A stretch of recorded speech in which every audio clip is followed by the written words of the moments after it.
우리는 살면서 죄가 부족하다고 느낄 때가 많이 있습니다.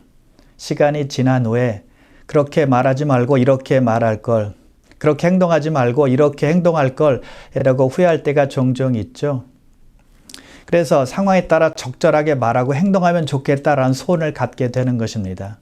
지혜로운 사람이 되기를 원하는 거예요. 아마 그런 생각을 갖는 분들이 많이 있을 것으로 생각이 됩니다. 그런데 오늘 본문에 보니까 야고보의 편지를 받는 수신자들 중에 지식과 죄가 충만하다고 자신감을 갖는 사람들이 있었던 것 같아요.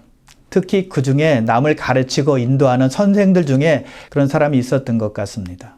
그래서 야고보가 13절에 이렇게 말씀하고 있는 거예요. 너희 중에 지혜와 총명이 있는 자가 누구냐? 그는 선행으로 말미암아 지혜의 온유함으로 그 행함을 보일지니라. 너희가 정말 지혜가 있느냐? 너희가 정말 총명이 있느냐? 그렇다면 선행으로 행함을 보여라 라고 지금 말하고 있는 것입니다. 이미 야고보는 믿음이 있다면 행함으로 믿음을 증명하라고 권고했죠. 마찬가지로 지혜도 지혜가 만약 있다고 자신한다면 행함으로 지혜를 보이라고 말하고 있는 것입니다. 지혜도 행함으로 온전해진다는 거예요. 믿음과 마찬가지로 지혜도 눈에 보이는 것이 아니기 때문에 일상에서 행함으로 나타나야 한다는 것입니다.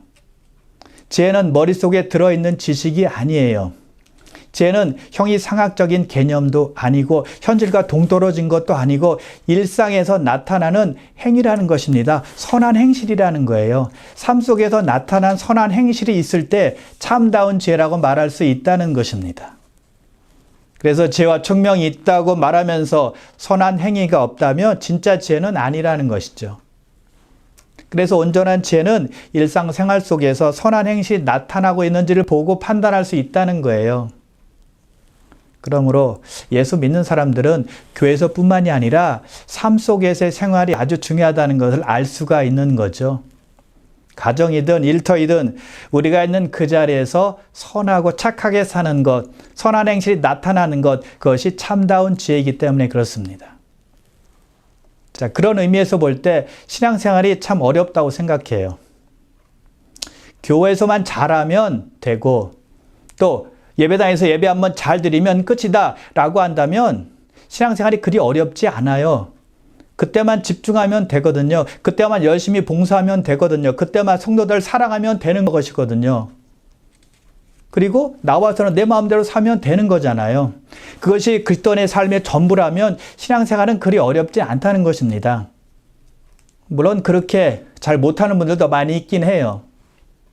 하나님께서 우리에게 내가 교회 나와서 한번 예배 잘 드리면 내가 만족하고 너의 믿음을 인정할게 라고 말씀하시면 얼마나 좋겠습니까? 근데 그게 아니라는 것입니다. 우리 하나님께서는 어디에나 다 계시는 분이에요. 예배드리는 예배 장소에만 계시는 것이 아니라는 것입니다. 가정에도 일터에도 우리가 있는 곳에서는 하나님께서 다 계십니다. 무소부지하신 하나님이시기 때문에 그래요. 우리 앉고 서는 것도 보시고 우리의 생각을 밝히 아시고 또 우리가 말하는 것도 다 아세요. 우리의 생각, 우리의 말, 우리의 행동을 다 아신다는 것이죠. 그래서 우리가 진정한 죄를 가지고 있는지를 판가름할 수 있는 무대는 이 세상이라는 것입니다. 일상이라는 거예요. 우리가 교회에 있는 시간보다 교회 밖에 있는 시간이 훨씬 더 많아요. 그리고 우리가 교회에 있을 때는 믿음이 좋은 사람인지 나쁜 사람인지 잘 분간할 수가 없습니다. 교회 오면 다 기도하거든요. 교회 오면 다 예배를 드리거든요. 깨끗하게 옷을 차려입고 공손하게 서로 대하고 또 사랑합니다라고 고백을 합니다. 그래서 믿음이 좋은지 좋지 않은지 알 수가 없는 겁니다. 그러나 우리가 일상에서는 우리의 말과 행동이 적나라하게 다 드러나게 되어 있다는 것입니다. 정직하게 살고 있는지, 하나님의 말씀에 순종해서 살고 있는지, 하나님의 지혜로 살고 있는지 다 드러나게 된다는 것입니다. 그래서 우리가 일상에서도 선한 행실이 있다면 참 성도요, 참 지혜를 가진 사람으로 인정할 수 있다는 것이죠. 그러므로 여러분, 지혜로운 사람은 어디에 있든지 하나님 앞에서 산다고 생각하고 사는 것입니다. 그런 사람에게 선한 행실이 나오지 않겠습니까? 당연히 나오죠. 그래서 야고보가 일상에서 선행으로 행함을 보이라고 말하고 있는 것입니다. 그 사람이 곧 지혜 있는 성도, 하나님께서 인정하는 성도가 되기 때문입니다. 그래서 여러분, 지혜는 우리 스스로 주장할 수 있는 것이 아니라는 겁니다. 남들도 인정해야 되는 품성이라는 거예요. 나에게 있는 하나님의 선한 능력이 실생활 속에서도 나타나야 하는 것이니까요. 그래서 사람이 지혜 있는지 없는지 어떻게 알 수 있을까요? 100번 말해도 소용이 없고 삶 속에서 사람과의 관계 속에서 선한 행실이 나타날 때 그 사람이 지혜 있다고 우리는 말할 수가 있다는 것입니다. 선한 행실이 삶 속에서 드러날 때 하나님의 지혜를 가지고 사는 사람이다라고 말할 수 있다는 것이죠. 그리고 야고보서는 지혜의 온유함으로 그 행함을 보일지니라라고 말씀하고 있습니다. 지혜는 온유함으로도 나타나야 한다는 겁니다. 온유한 태도가 행동으로 나타날 때 지혜 있는 사람이라고 말할 수 있다는 거예요. 자, 온유는 부드럽지만 약하지 않고 강합니다. 자제력이 있어요. 자기 정신과 육체적 정욕을 통제할 줄 아는 능력이 있다는 것입니다. 자기 육신을 죽일 줄 알고 하나님께서 원하시는 일은 할 줄 아는 사람이에요. 또 온유한 사람은 힘과 능력이 있지만 자기 자신을 위해서, 자기를 과시하기 위해서, 자랑하기 위해서 사용하는 것이 아니라 꼭 필요한 때 사용하는 사람이에요. 겸손함이 있고 스스로 통제력이 있기 때문이죠. 그리고 온유함의 중요한 부분은 오래 참는 것입니다. 유다가 예수님을 잡으려고 군병들 데리고 예수님께 왔을 때 베드로가 흥분해서 칼을 빼서 대제사장의 종의 귀를 쳐서 땅에 떨어뜨리게 되죠. 그때 예수님께서 베드로에게 이렇게 말씀하세요. 너는 내가 내 아버지께 구하여 지금 12군단 더 되는 천사를 보내시게 할 수 없는 줄 아느냐? 내가 만일 그렇게 하면 이런 일이 있으리란 성경이 어떻게 이루어지겠느냐? 라고 말씀하시면서 그 종의 귀를 고쳐주십니다. 예수님은 모든 힘과 권세가 다 있으셨지만 자기를 위해서 사용하지 아니하시고 스스로 죽으신 것입니다. 왜요? 하나님 아버지의 뜻을 이루기 위해서 오래 참으신 것입니다. 온유함이 있었기 때문에 가능했다는 것입니다. 오래 참으신 것입니다. 그래서 십자가상에서 다 이뤄노라라고 외치신 것 아닙니까? 온유함의 극치라는 것입니다. 유대인들이 예수님을 죽였나요? 예수님께서 스스로 죽으신 것입니다. 예수님께서는 12군단 더 되는 천사들을 부르실 수 있는 능력이 있는 분이셨습니다. 그 당시 로마 군대의 한 군단은 6,000명의 군사로 이루어졌습니다. 그렇다면 12군단은 무려 72,000명의 군사들로 이루어진 것입니다. 예수님께서는 72,000의 천사들을 부를 수 있는 능력 있는 분이셨다는 것입니다. 열왕기상에 보니까 18만 5천 명을 한 천사가 죽였다고 나옵니다. 그렇다면 예수님의 능력은 어마어마한 것입니다. 그렇다면 예수님께서 힘이 없어서 능력이 없으셔서 십자가에서 죽으신 것입니까? 아니라는 것입니다. 하나님의 뜻을 이루기 위해서 우리 모두를 살리기 위해서 죽으셨다는 것입니다. 예수님의 말씀을 보면 더 분명하게 우리가 알 수 있는데요. 요한복음 10장 18절입니다. 이를 내게서 빼앗는 자가 있는 것이 아니라 내가 스스로 버리노라. 나는 버릴 권세도 있고 다시 얻을 권세도 있으니 이 계명은 내 아버지에게서 받았노라. 누가 빼앗은 것이 아니라 예수님 스스로 권세를 버리신 것입니다. 그래서 죽으신 것입니다. 하나님 아버지의 뜻에 순종해서 십자가에 달리신 거예요. 여러분, 그래서 우리도 이런 온유함을 갖는 것이 좀 필요하다고 생각해요. 삶 속에서 온유함이 나타나야 한다는 것입니다.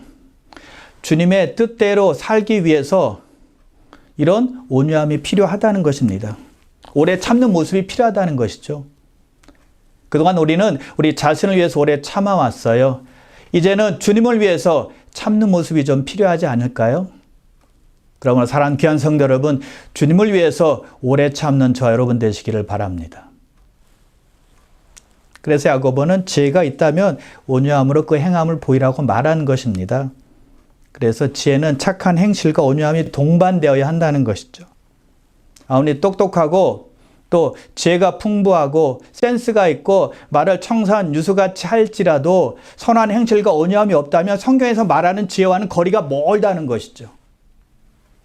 물론 하나님의 지혜를 소유하게 되면 우리가 가지고 있는 재능들도 하나님께서 필요할 때 사용하세요. 그러나 위로부터 오는 지혜인 선행과 온유함이 없다면 하나님께는 그런 재능이 다 무능하게 보이는 거예요. 자, 야고보는 지혜를 말하면서 먼저 우리가 꼭 지녀야 될 지혜인 선한 행실과 온유함에 대해서 말을 했습니다. 이제는 우리가 버려야 될 지혜에 대해서도 말하고 있는데요. 14절 15절입니다. 그러나 너희 마음속에 독한 시기와 다툼이 있으면 자랑하지 말라. 진리를 거슬러 거짓말하지 말라. 이러한 지혜는 위로부터 내려온 것이 아니요 땅 위의 것이요 정욕의 것이요 귀신의 것이니. 시기와 다툼이 없는 곳이 있을까요? 없습니다. 사람들이 모인 곳에는 시기와 다툼이 항상 존재합니다. 믿음의 공동체인 교회에도 시기와 다툼이 존재하잖아요. 가인이 아벨을 왜 죽였나요? 하나님께서 아벨의 제물은 받으셨는데 자기의 제물을 받지 않아서 했습니다. 그래서 시기심으로 아벨을 죽인 것입니다. 시기심이 이렇게 무서운 것입니다. 동생까지 죽이는 거예요. 가족관계를 파괴하는 것이 바로 시기심이라는 것입니다. 근데 성경에 보니까 유대인들이 시기심으로 예수님을 빌라도에게 넘겨줬다는 것을 빌라도가 알고 있다라고 말하고 있습니다. 예수님을 십자가에 달려고 했던 이유 중에 하나가 시기심이었다는 것입니다. 시기심이 하나님의 아들까지 죽이게 한 거예요. 바울이 복음을 전하다가 감옥에 갇히게 되었습니다. 그런데 몇몇 사람들이 바울이 감옥에 갇힌 것을 보고는 더 열심히 복음을 전하게 됩니다. 순수한 동기로 그렇게 복음을 전했다면 참으로 좋은 일이었겠지만 순수한 동기가 아니었습니다. 투기로 감옥에 있는 그 바울에게 괴로움을 주기 위해서였습니다. 자기들이 복음을 전하면 자기들은 높아지고 바울은 낮아질 것이기 때문에 바울이 낙심할 것이고 마음이 편치 않을 것이다 라고 생각을 했기 때문에 복음을 전한 것입니다. 시기와 다툼으로 복음을 전했던 겁니다. 불순한 동기였다는 것입니다. 그래서 시기와 다툼의 결과는 사람과 관계를 파괴하는 것입니다. 공동체를 무너뜨리는 거예요. 가족 관계든 친구 관계든 성도 안의 관계든 전부 다 부시고 깨트리는 것이라는 것입니다. 그래서 시기와 다툼이 아주 무서운 죄악이라는 것입니다. 그래서 16절에 보면 이렇게 말씀하고 있죠. 시기와 다툼이 있는 곳에는 혼란과 모든 악한 일이 있음이라. 시기와 다툼이 모든 혼란을 만들어내고요. 모든 악한 일을 생산해낸다는 것입니다. 시기와 다툼으로 인해서 미움이 생기는 것이고 갈등과 싸움이 생기는 것이고 서로 원수가 되는 거예요. 그리고 야고보는 진리를 거슬러 말하는 것도 세상 지혜이기 때문에 그것도 버리라고 말씀하고 있습니다. 자, 시기와 다툼과 진리를 거슬러 거짓말하는 것을 무엇이라고 말씀하는지 아십니까? 자, 15절입니다. 이러한 지혜는 위로부터 내려온 것이 아니요 땅 위의 것이요 정욕의 것이요 귀신의 것이니. 위로부터 오는 지혜가 아니라 땅의 것이고 정욕의 것이고 그리고 귀신의 것이라고 말합니다. 이 세상 지혜, 이 땅의 지혜라는 말입니다. 자, 정욕의 것이라고 말했는데요. 그 말은요, 동물적인 감각으로 사는 것을 말하는 겁니다. 동물적인 감각으로 말하고 동물적인 감각으로 생각하고 동물적인 감각으로 행동하는 것을 말하는 것입니다. 동물적 본능으로 사는 것을 말하는 것입니다. 이 세상 지혜로 사는 사람들의 특징이라는 거예요. 그런 사람들이 시기와 다툼과 싸움을 일으키는 것이죠. 그렇다면 이제 진정한 지혜는 무엇일까요? 17절, 18절인데요. 오직 위로부터 난 지혜는 첫째 성결하고 다음에 화평하고 관용하고 양순하며 긍휼과 선한 열매가 가득하고 편견과 거짓이 없나니 화평하게 하는 자들은 화평으로 심어 의의 열매를 거두느니라. 야고보가 지금 8가지 덕목을 말하고 있죠. 앞에서 말한 시기와 다툼과는 천지 차이죠. 완전히 대조되고 있습니다. 시기와 다툼 같은 이 땅의 죄는 어둠에 속한 것들이고 지금 8가지 덕목들은 빛에 속한 것들이라고 말하고 있는 것입니다. 그러므로 빛에 속한 자녀들처럼 행하라는 거예요. 자, 먼저 성결입니다. 하나님의 지혜의 첫 번째는 성결인데 왜 야고보가 첫 번째를 성결으로 꼽았을까요? 성결하지 않으면 다른 덕목들이 아무리 많아도 소용이 없기 때문입니다. 아무런 의미가 없는 것이죠. 우리가 거룩하신 하나님께 나아가는데 도덕적이고 영적으로 깨끗해야 한다는 것이죠. 그래서 하나님께서 말씀하세요. 내가 거룩하니 너희도 거룩하라. 더러운 마음과 죄된 마음과 거짓된 마음을 가지고 하나님께 나아갈 수 없고 하나님과 교제할 수 없다는 것입니다. 그래서 우리는 늘 회개하는 심령이 있어야 되는 것이죠. 그리고 두 번째 화평입니다. 그리스도인은 다투고 분쟁하고 싸우는 것이 아니라 화평해야 한다는 것입니다. 우리는 죄로 인해서 하나님과 원수가 되었던 사람들인데 그리스도께서 그리스도의 피로 인해서 우리를 하나님과 화평케 해주셨습니다. 화평의 은혜를 받은 우리는 화평을 사랑해야 하는 것이고 화평의 사도가 되어야 한다는 것입니다. 마귀는요, 우리를 분열시키고 싸우게 합니다. 그러나 성령이 하는 일은 하나 되게 하시고 우리에게 평화를 내려주신다는 것입니다. 얼마나 화평이 중요했으면 야고보가 18절에 다시 한번 설명하고 있죠. 화평하게 하는 자들은 화평으로 심어 의의 열매를 거두느니라. 화평케 하는 자들, 피스메이커들은 의의 열매를 거두게 된다는 것입니다. 큰 축복을 받는 사람들이 바로 화평케 하는 자들이라는 거예요. 그리고 세 번째, 관용입니다. 자기들만 생각하는 태도가 아니라 이타적인 태도를 말하는 것입니다. 나만 생각하지 말고 남들도 생각하라는 것입니다. 너그러운 마음을 가지고 상대방을 배려하는 거예요. 그리고 양순입니다. 남의 말을 듣고 유순하게 변화되고자 하는 마음이에요.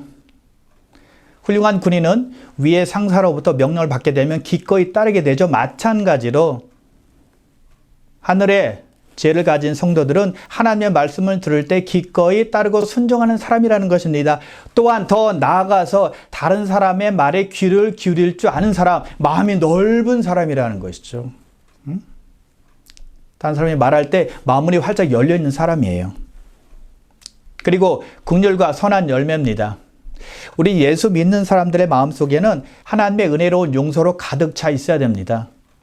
옹졸한 마음이 아니라 긍휼과 자비의 마음을 갖고 있어야 된다는 것이죠. 그러면 우리가 다른 사람을 돕고 섬기는 실제적인 행동으로 이어지게 됩니다. 그래서 선한 열매를 맺게 되는 것이죠. 그래서 야고보가 긍휼과 선한 열매를 같이 붙여서 쓴 것 같아요.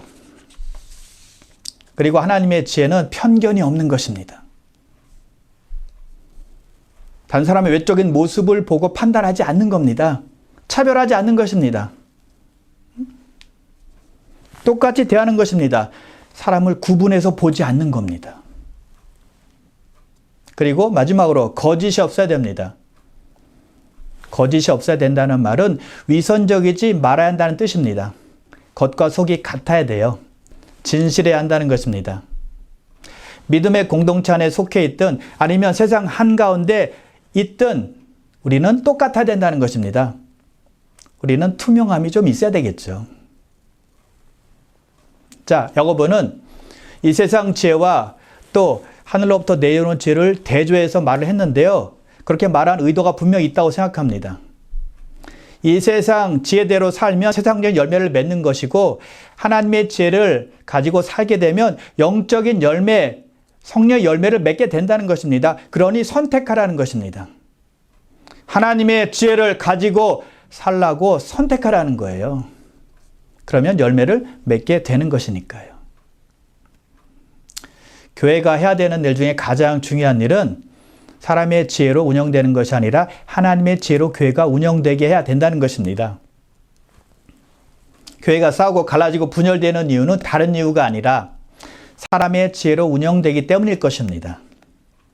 사람의 지혜로 운영되는 교회는 성공할 것처럼 보일 수 있지만 나중에는 심판 때는 불타버릴 수도 있다는 것을 기억해야 됩니다. 왜냐하면 고린도전서 3장에 보니까 나무와 집과 풀로 세워진 교회는 마지막 때 불탄다고 말씀하고 있기 때문입니다. 그래서 하나님의 교회는 하나님의 지혜인 말씀으로 운영되어지고 세워져야 된다는 것이죠. 자, 사람들이 우리가 예수님께 속한 사람인 줄 어떻게 알 수 있을까요? 예수님께서 말씀하세요. 너희가 서로 사랑하면 이로써 모든 사람이 너희가 내 제자인 줄 알리라. 믿는 우리가 서로 사랑할 때 우리가 사랑하는 모습을 보고 사람들이 우리를 예수님의 제자로 안다는 것입니다. 우리가 서로 다투고 싸우고 분쟁하는 것이 아니라 서로 사랑하고 아낄 때 그 모습을 보고 하나님의 사람들로 인정한다는 거예요. 우리가 생각하기에는 우리가 열심히 하나님을 위해서 봉사하고 헌신, 충성하면 우리가 예수님의 제자로 사람들이 알아줄 것이라고 생각하지만 그게 아니라는 것입니다. 우리가 서로 사랑할 때 사람들은 우리를 그리스도인, 그리스도께 속한 사람이라고 인정한다는 것입니다. 사람들 우리를 볼 때 사람과의 관계를 보는 것이지 우리가 하나님께 어떻게 하는지에 대해서는 별 관심이 없습니다. 하나님께 얼마나 충성을 하는지, 얼마나 하나님을 위해서 사는지 별로 큰 관심이 없어요. 우리가 삶 속에서 얼마나 선한 행실을 가지고 있는지 그것을 보고 그것에 관심을 두고 있다는 것이죠. 사람과의 관계 속에서 화평을 추구하고 있는지, 또 누가 잘못해도 예수님께서 용서하신 것처럼 용서해주고 있는지, 어려움과 힘든 일을 만나면 그 고난 속에서도 예수님을 생각하면서 남 핑계대지 않고 남 탓하지 말고 인내하면서 견디고 있는지 본다는 거예요. 또 혹시라도 손해보는 일이 있을지라도 꾹 참고 예수님을 생각하면서 이겨나가는지, 양보하면서 사는지, 배려심이 있는지 본다는 것입니다. 이 땅에서 선한 행실을 하고 있는지, 온유함을 간직하고 살고 있는지 사람들은 본다는 거예요. 성경은 말씀합니다. 이로써 그리스도를 섬기는 자는 하나님을 기쁘시게 하며 사람에게도 칭찬을 받느니라. 예수 믿고 하나님을 섬기는 자들은 하나님을 기쁘시게도 물론 해야 되지만 또한 사람들로부터도 인정받는 사람이 되어야 한다는 거예요. 예수 믿는다고 하면서 교회는 열심히 다니는데 세상에서는 사람들에게 욕을 바가지로 얻어먹는 사람이 있다면 하나님의 지혜로 사는 사람이 아니라는 것입니다. 세상의 지혜, 이 땅의 지혜로 살아가는 사람이 된다는 거예요. 그러므로 사랑하는 귀한 성도 여러분, 시기와 다툼이나 싸움 같은 이 세상의 지혜는 다 던져버리고 하나님의 지혜로 살아가시기를 주님의 이름으로 축원합니다.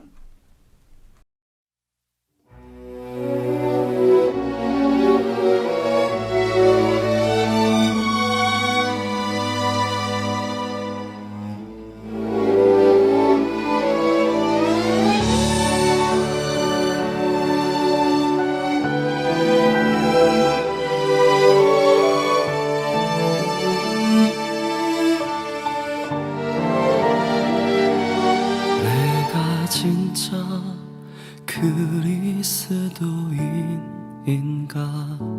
내가 진짜 그리스도인 맞나? 나는 진짜 주를 사랑하는 자인가? 내가 진짜 그리스도인인가?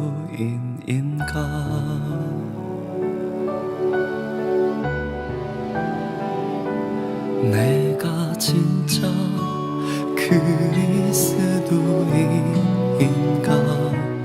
내가 진짜 그리스도인 맞나? 나는 진짜 주를 사랑하는 자인가? 내가 진짜 그리스도인인가?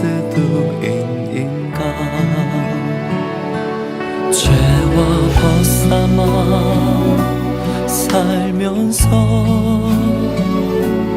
회개의 신앙을 잃고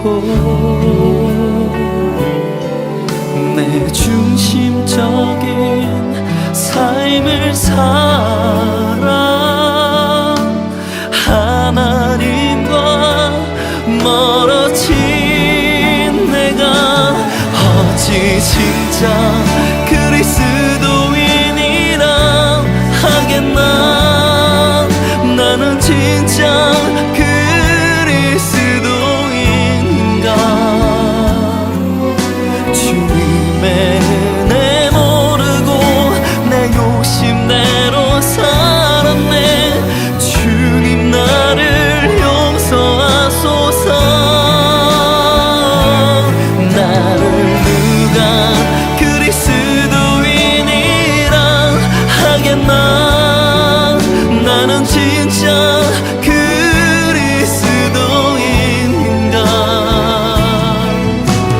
내 안에 내가 죽고 오직 예수로 사는 삶 그가 진짜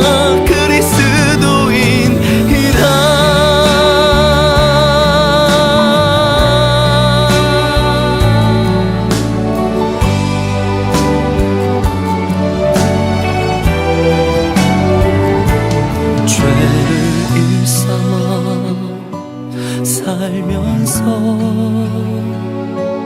예배에 삶 다 뺏기고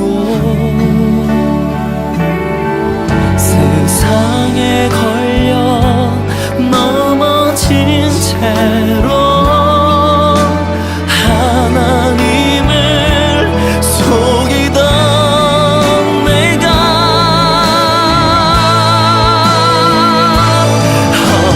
진짜 그리스도인이라 하겠나 나는 진짜 그리스도인가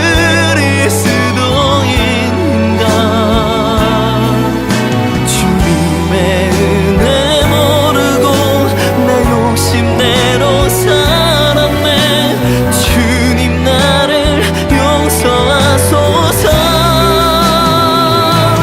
나를 누가 그리스도인이라 하겠나 나는 진짜 그리스도인가 내 안에 내가 죽고 오직 예수로 사는 삶 그가 진짜 그리스도인이라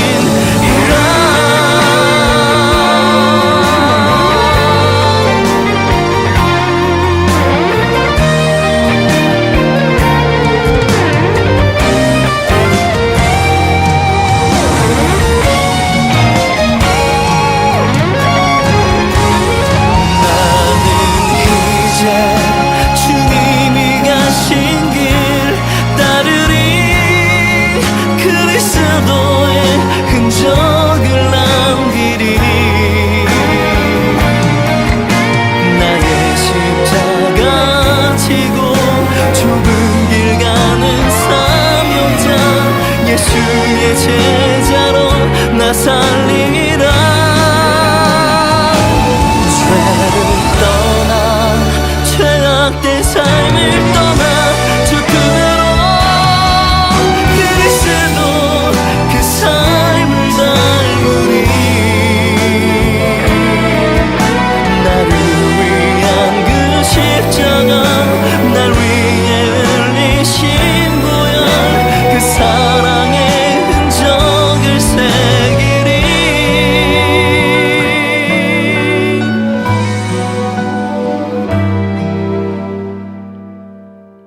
그 사랑의 흔적을 새기리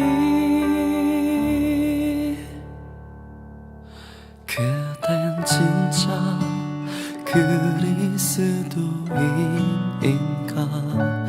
그댄 진짜 그리스도인 맞나 그댄 진짜 주를 사랑하는 자인가 그댄 진짜 그리스도인